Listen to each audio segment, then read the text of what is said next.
বিবাহিত মেয়েদের বলছি, স্নান করার পরে ভুল করেও এই 3টি কাজ করবেন না, নয়তো আপনার স্বামী কোটিপতি থেকে পথের ভিখারি হয়ে যাবে, অথবা আপনার এই কর্ম তার উন্নতিতে বাধা হয়ে দাঁড়াবে।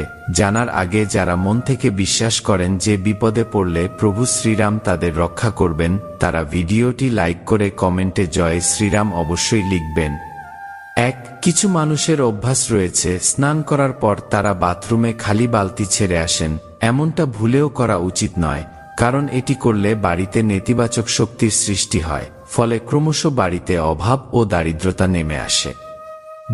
কিছু মানুষের এমন অভ্যাস রয়েছে যারা স্নান করার পর ভেজা কাপড় ওখানেই রেখে দেন, তবে এমনটা করলে বাস্তু অনুযায়ী ধনহানির সম্ভাবনা বেড়ে যায়। স্নানের পর বাথরুমে পড়ে যাওয়া চুল রেখে দিলে শনিদেব এবং মঙ্গলদেব ক্রুদ্ধ হন, ফলে জীবনে কখনো উন্নতি হয় না।